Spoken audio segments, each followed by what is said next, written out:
Robin Williams, aquele cantor americano famoso, está perdendo a visão. Ele perdeu 12 quilos com as canetas emagrecedoras e agora não consegue mais enxergar o rosto das pessoas na plateia. Enquanto isso, um estudo com quase 7.000 pacientes mostrou algo que deixou os cientistas de queixo caído. Quem usa essas mesmas canetas tem 62% menos chance de morrer de câncer de intestino. 62%! Então me diz, essas canetas são uma das maiores revoluções da história da medicina ou um desastre esperando para acontecer? Nos próximos minutos eu vou te mostrar absolutamente tudo. Os estudos que ninguém te conta, os riscos que seu médico talvez nem saiba, uma história sombria que a indústria farmacêutica quer que você esqueça. E no final, vou te dar um protocolo de segurança que pode literalmente salvar sua vida se você pretende usar uma dessas canetas ou se já está usando. Eu sou o Dr. André Vander, cardiologista, e o que eu vou te contar hoje é provavelmente a informação mais importante que você vai ouvir esse ano sobre essas canetas. Porque tem muita gente usando sem ter a menor ideia do que está colocando no corpo. E tem muita gente deixando de usar por medo infundado. Eu vou separar a ciência da propaganda, os fatos do medo, para você tomar uma decisão informada. Antes de continuar, já deixa o like no vídeo, se inscreve no canal e ativa o sininho. E mais importante, compartilhe esse vídeo com alguém que você conhece que usa ou está pensando em usar essas canetas. Essa informação pode evitar uma tragédia. Me conta aqui nos comentários. Você conhece alguém que usa ou está pensando em usar Ozempic, Mounjaro, Wegovy? De que parte do Brasil você é? Quero saber quem está assistindo. Agora, antes de falar das canetas, eu preciso destruir uma mentira. Uma mentira que você provavelmente acredita. Uma mentira que faz milhões de pessoas se sentirem culpadas todos os dias. A mentira de que obesidade é falta de força de vontade, que é só fechar a boca, que é preguiça, que é falta de vergonha na cara. Isso é mentira. Mentira cruel. Mentira que destrói a autoestima de pessoas que já estão sofrendo. E eu vou te provar cientificamente por que isso é mentira. A sua gordura não é só peso. Ela não é só aquela barriguinha que aparece na foto. A gordura é um órgão ativo, vivo, que produz mais de 50 substâncias químicas diferentes. Hormônios, citocinas, adipocinas. 50 substâncias que afetam praticamente todos os sistemas do seu corpo. E quando essa gordura cresce demais, ela se transforma em algo perigoso. Ela vira uma fábrica de inflamação. Uma fábrica que funciona 24 horas por dia, 7 dias por semana, 365 dias por ano, atacando você por dentro, silenciosamente, sem você perceber. Pensa numa fábrica de verdade, soltando fumaça tóxica o tempo todo. Essa fumaça vai se espalhando pelo corpo inteiro. Chega nas artérias e causa aterosclerose. Chega no fígado e causa esteatose. Chega nas articulações e causa inflamação. Chega no coração e causa insuficiência cardíaca. E o pior de tudo, essa fumaça chega no cérebro. Ela chega especificamente numa região chamada hipotálamo. Sabe o que o hipotálamo faz? Ele controla a fome. Ele é o termostato que regula quando você deve comer e quando você deve parar. E quando essa inflamação crônica chega lá, ela faz uma coisa terrível. Ela desliga o sinal de chega. A pessoa come, come, come e o cérebro não manda o sinal de satisfação. Não manda o sinal de que já é suficiente. A pessoa não consegue parar de comer.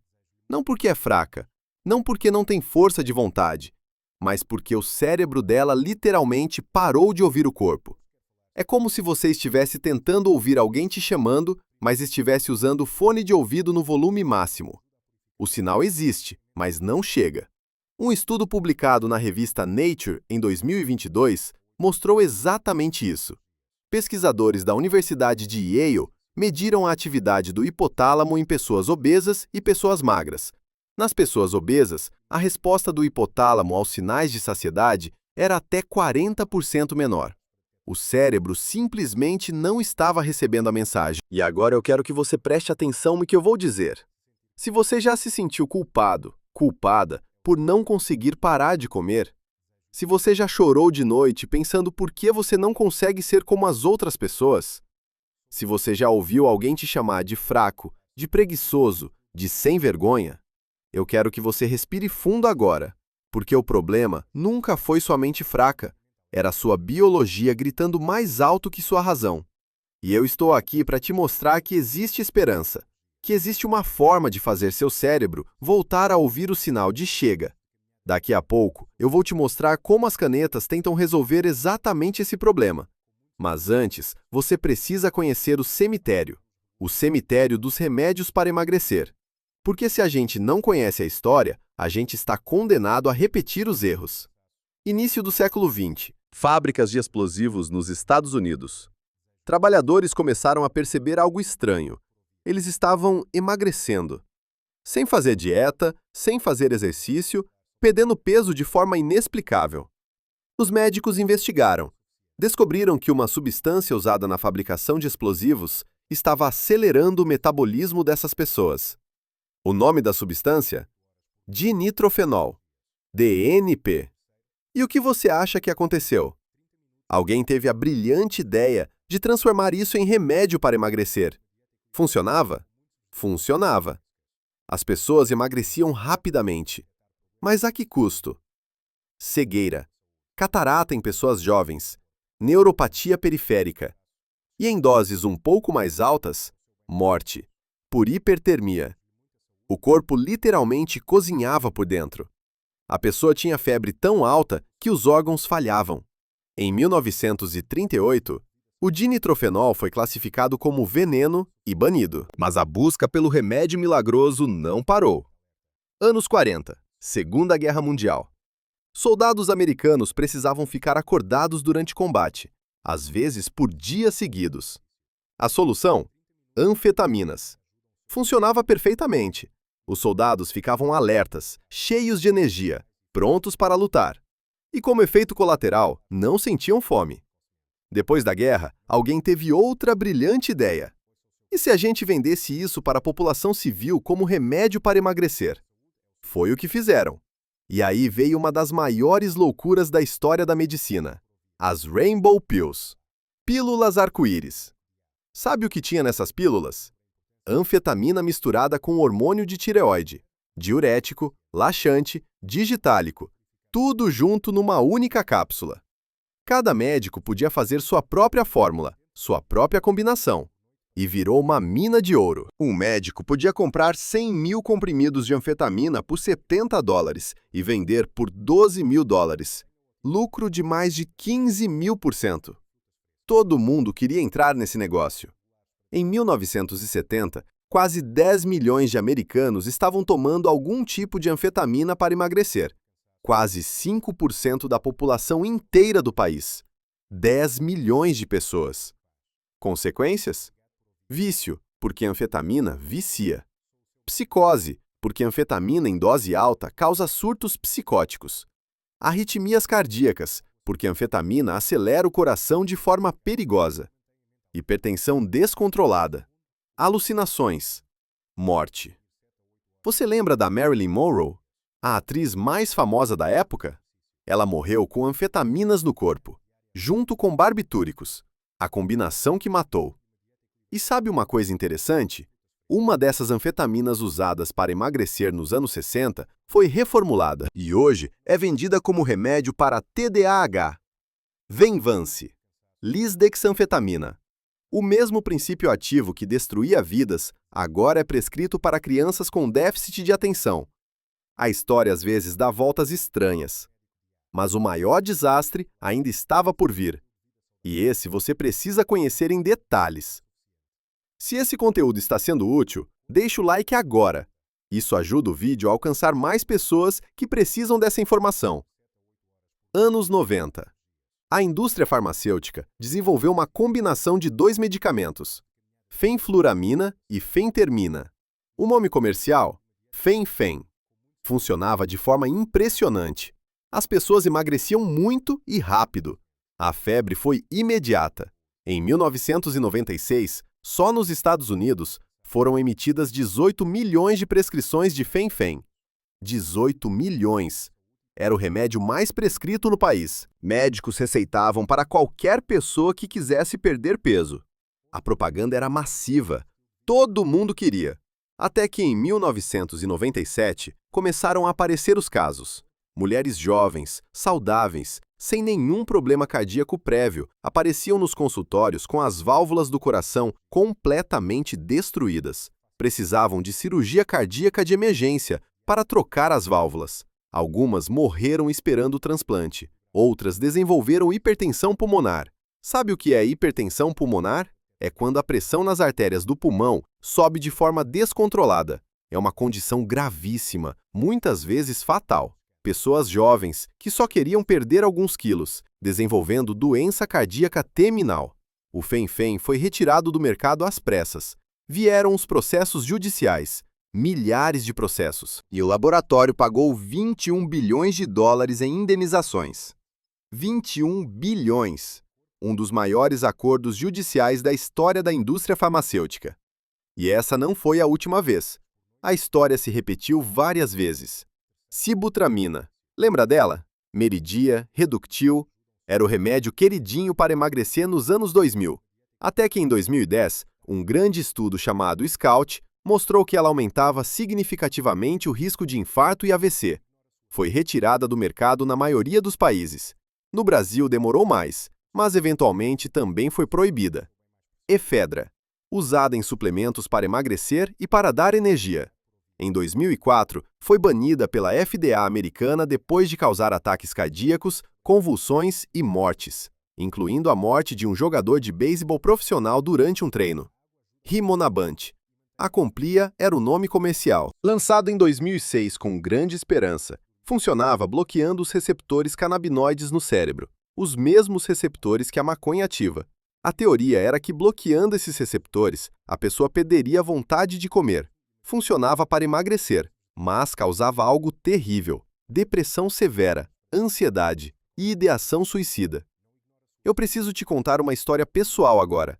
Na época, eu trabalhava em São Caetano do Sul, região do ABC paulista. Eu prescrevi Rimonabant para um paciente meu, um homem de meia idade que queria perder peso. Ele voltou algumas semanas depois, visivelmente mais magro. Mas ele fez algo que me marcou para sempre.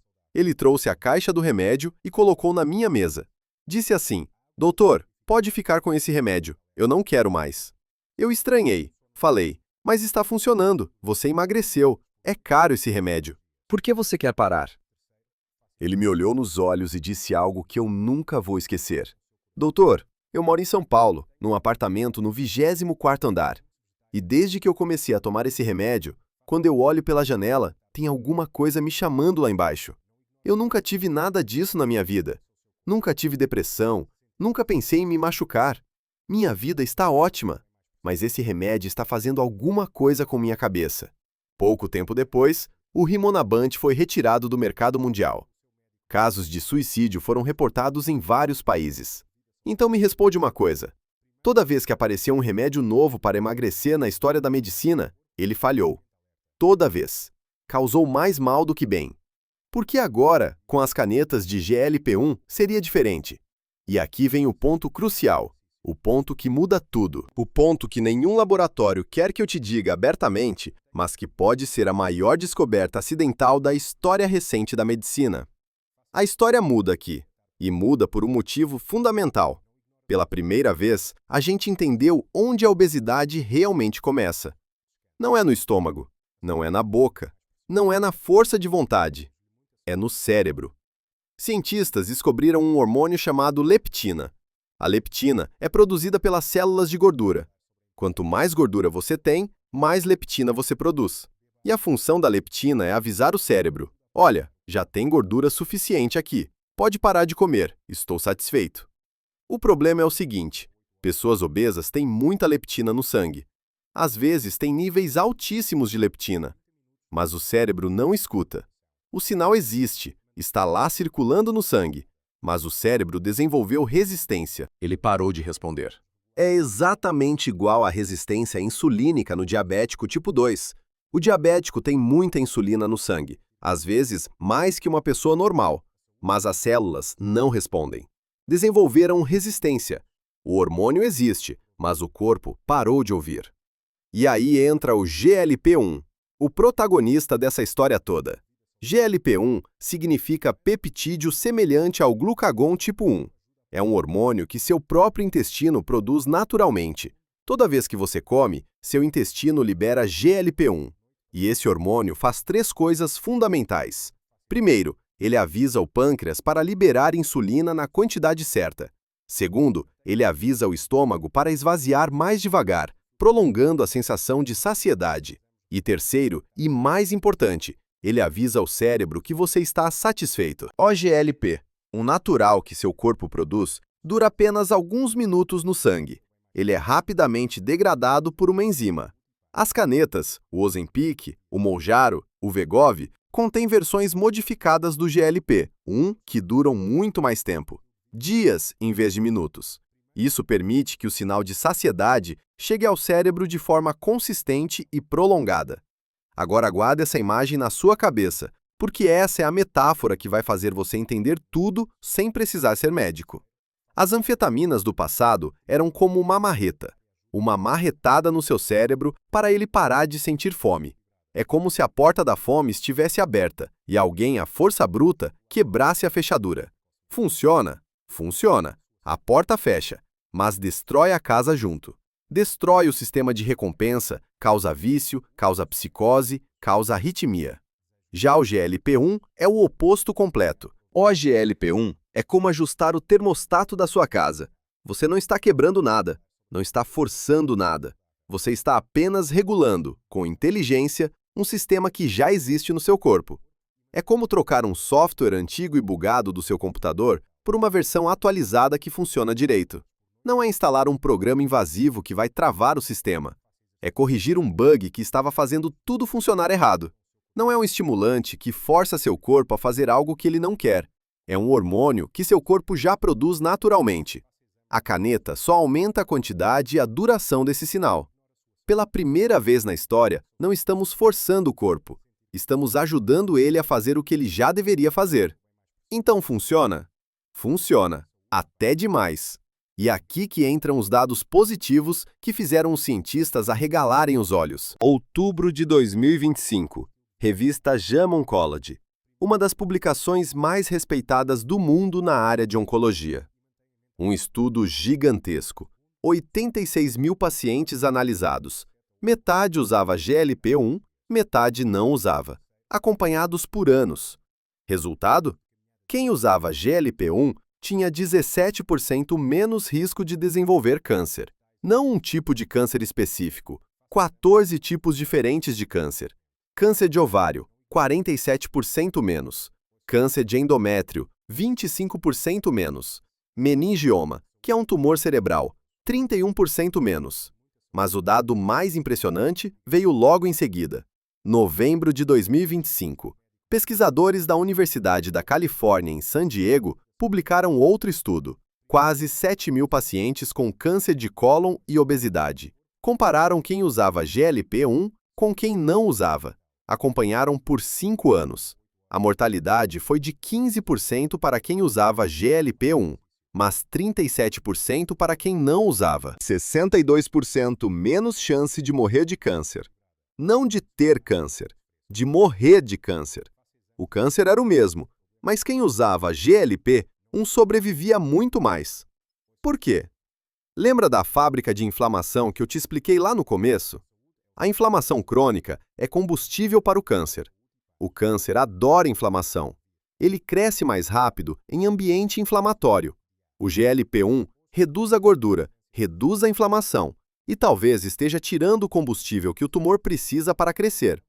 E agora vem a parte acidental que eu te prometi, a descoberta que ninguém esperava e que está deixando os cientistas malucos. Pessoas que estavam usando as canetas para emagrecer começaram a reportar algo estranho. Elas estavam perdendo a vontade de beber álcool. Sem querer. Não era o objetivo do tratamento. Não estava na bula. Mas paciente após paciente reportava a mesma coisa. Eu mesmo tive um paciente que me disse assim: doutor, esse remédio salvou meu casamento. Eu era alcoólatra, bebia todo dia, não conseguia parar. Desde que comecei a caneta, eu simplesmente perdi a vontade. Olho para a cerveja e não sinto mais nada. Um estudo sueco analisou 227 mil pessoas. Quem usava semaglutida, que é o princípio ativo do Ozempic e do Wegovy, tinha 36% menos hospitalizações relacionadas ao álcool. 36%!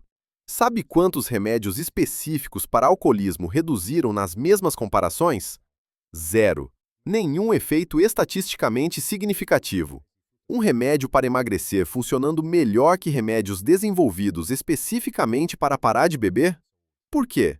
Porque o cérebro que controla a fome é o mesmo circuito que controla a recompensa, o prazer, o impulso, a vontade de repetir comportamentos. Quando você regula a fome, você está mexendo no mesmo sistema que controla o desejo por álcool, por drogas, por comportamentos compulsivos. Existem estudos em andamento agora mesmo testando o GLP-1 para dependência de cocaína, para jogo patológico, para compras compulsivas. A mesma molécula, regulando o mesmo circuito de recompensa. Parece bom demais para ser verdade, né? Mounjaro, a tizepatida, tem na bula que reduz o risco de apneia obstrutiva do sono. Se você está pensando em comprar uma máquina de CPAP para tratar ronco e apneia, talvez o Mounjaro resolva sem precisar dormir com uma máscara no rosto pelo resto da vida. Ozempic, Mounjaro, Wegovy, todos reduzem gordura no fígado. Esteatose hepática, o famoso fígado gorduroso. Uma das melhores opções de tratamento que existem hoje para essa condição que afeta milhões de brasileiros. E coração, minha especialidade, cardiologia. Janeiro de 2025, revista JACC, Journal of the American College of Cardiology. Uma meta-análise gigante, quase 100 mil pacientes analisados. 21 estudos diferentes compilados. A maior revisão já feita sobre os efeitos cardiovasculares das canetas de GLP-1. Resultado? 12% menos mortes por qualquer causa, 15% menos infarto, 15% menos insuficiência cardíaca. E não é só para diabético. Funciona em quem tem obesidade sem diabetes. Funciona em quem tem doença renal. Funciona em quem já tem coração fraco. Então vamos somar tudo. Diabetes. Controla a glicose. Melhora a resistência à insulina. Reduz hemoglobina glicada. Coração. Menos infarto, menos insuficiência cardíaca. Menos morte cardiovascular. Câncer. 17% menos risco em 14 tipos diferentes. Rim. Menos progressão de insuficiência renal. Cérebro. Menos vontade de beber álcool, possivelmente menos demência. Fígado. Menos esteatose hepática. Sono. Melhora a apneia. E claro, menos peso. Não porque força, mas porque regula o sinal de saciedade que seu corpo já tinha e não estava funcionando. Mas agora vem o outro lado da moeda. Porque se eu não te contar os riscos, eu estou sendo desonesto com você. E eu fiz um compromisso com a verdade. Lembra do Robin Williams que eu te falei no começo? Ele não é o único. E o que está acontecendo com ele tem explicação científica. Existe uma condição chamada NAION, neuropatia óptica isquêmica anterior não arterítica. Em português simples, o nervo do olho para de receber sangue adequadamente e começa a morrer. Um estudo de Harvard, publicado em 2024, encontrou que usuários de semaglutida podem ter 2 a 4 vezes mais risco dessa condição, principalmente no primeiro ano de uso. É raro? Sim. Cerca de um caso a cada 10 mil pessoas por ano de uso. Mas pensa comigo, quantas milhões de pessoas estão usando essas canetas no mundo? O risco baixo multiplicado por milhões de usuários vira um número grande. Se 100 milhões de pessoas usam, estamos falando de 10 mil casos de comprometimento visual. Não é desprezível. Mas o que mais me preocupa como médico não é a visão. É algo que eu mesmo vi acontecer no meu consultório. Algo que quase nenhum médico está prestando atenção. O GLP-1 retarda o esvaziamento do estômago. Isso é parte de como ele funciona. É um dos mecanismos que causa saciedade. Você come, o estômago demora mais para esvaziar. Você fica satisfeito por mais tempo. Mas esse retardo pode afetar a absorção de outros medicamentos que você toma. Eu tive um paciente epilético, controlado há anos com medicação anticonvulsivante. Nunca mais tinha tido convulsão desde que acertou a dose. Ele começou a usar a caneta para emagrecer. Algumas semanas depois, ele teve uma convulsão. Depois outra. Depois outra. Por quê? O anticonvulsivante que ele tomava todo dia estava sendo absorvido de forma errática, por causa do esvaziamento gástrico alterado. O medicamento que deveria manter um nível estável no sangue, constante, estava subindo e descendo de forma imprevisível. E quando o nível caía demais, vinha a convulsão. E eu já vi acontecer com anticoagulantes também. Paciente com histórico de trombose venosa profunda. Tomando anticoagulante há anos, controlado, sem problemas. Nunca mais teve trombose desde que começou o tratamento. Começou a caneta para emagrecer. Um mês depois, teve um episódio de trombose venosa profunda grave. TVP extensa na perna direita. Quase perdeu a perna. Precisou de internação de emergência, trombólise, tratamento intensivo. O que aconteceu? A absorção do anticoagulante ficou errática. Em alguns dias absorvia demais, em outros absorvia de menos. Quando absorvia de menos, o sangue ficava grosso demais e formou coágulo. Isso não está em letra grande na bula. Muitos médicos nem pensam nisso quando prescrevem, mas acontece e pode ser catastrófico. Então presta muita atenção no que eu vou dizer agora.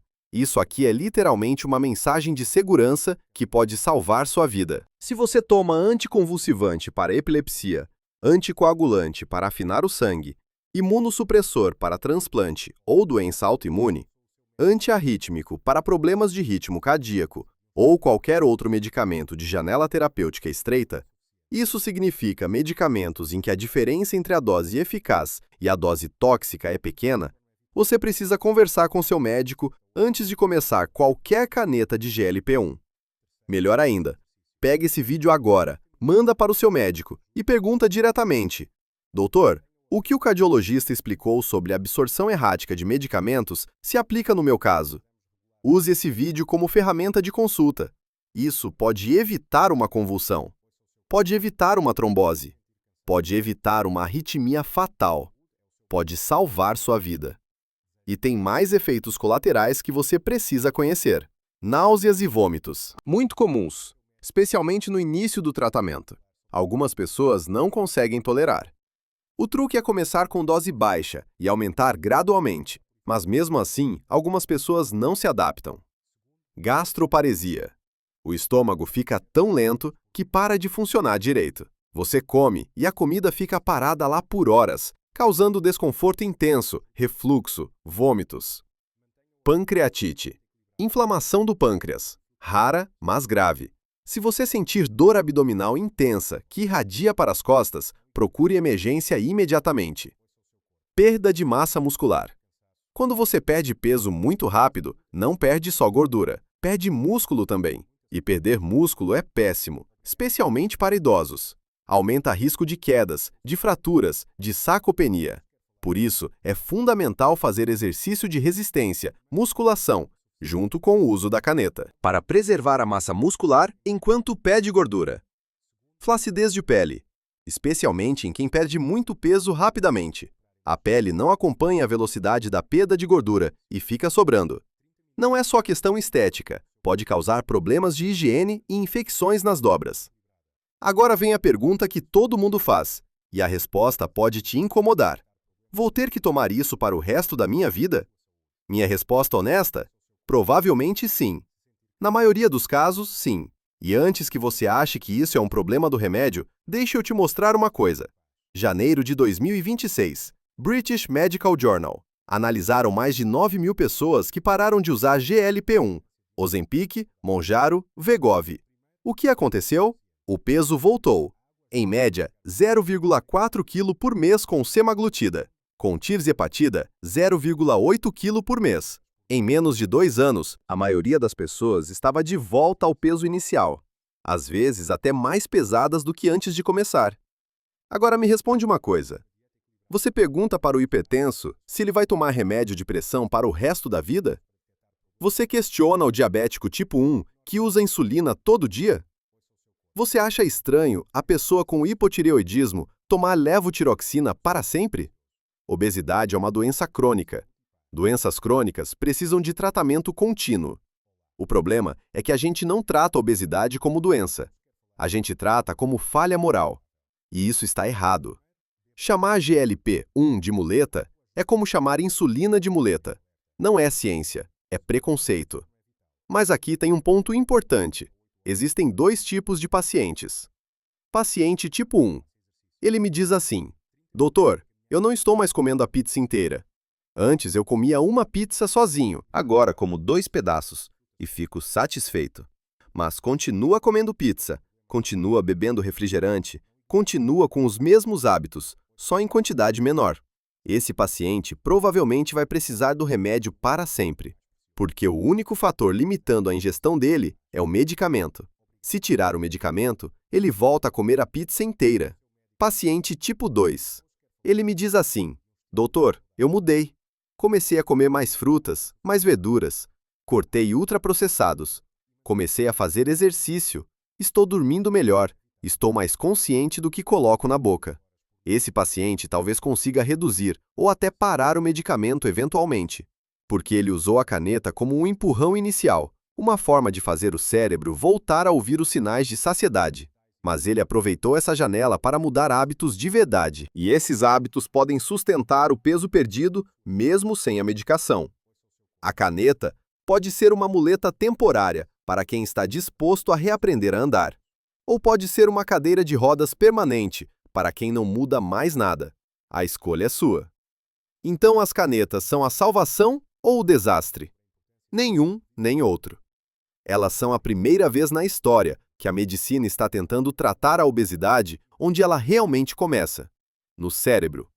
Com um hormônio que seu corpo já conhece. Não é forçar, é regular. Não é remédio milagroso. Tem riscos reais que você precisa conhecer. Pode afetar sua visão. Pode interferir com outros medicamentos. Pode causar efeitos colaterais desconfortáveis. Mas também não é o monstro que alguns pintam. É uma ferramenta poderosa que precisa ser usada com conhecimento, com acompanhamento médico adequado e com mudanças de estilo de vida junto. E agora você tem esse conhecimento. Se você toma qualquer outro medicamento e está pensando em usar a caneta, faz o seguinte: pega esse vídeo, manda para o seu médico e pergunta se os riscos que eu expliquei se aplicam ao seu caso. Use esse vídeo como ferramenta de consulta médica. Isso pode evitar uma tragédia. E se esse vídeo te ajudou, se você aprendeu algo que não sabia, deixa o like, se inscreve no canal, ativa o sininho. E mais importante, compartilha com alguém que precisa dessa informação. Tem muita gente usando essas canetas sem ter a menor ideia dos riscos. E tem muita gente deixando de usar por medo infundado, quando poderia se beneficiar enormemente. Me conta nos comentários. Você já usou? Usa? Ou tem medo dessas canetas? Qual foi sua experiência? Eu leio os comentários e respondo a maioria. Se você quer continuar aprendendo sobre saúde com informação de verdade, baseada em ciência, sem propaganda de laboratório, clica no vídeo que está aparecendo na sua tela agora. Vou deixar meu vídeo sobre diabetes e minha playlist completa sobre o assunto. Meu nome é André Vander, cardiologista. Obrigado por assistir até o final e até o próximo vídeo.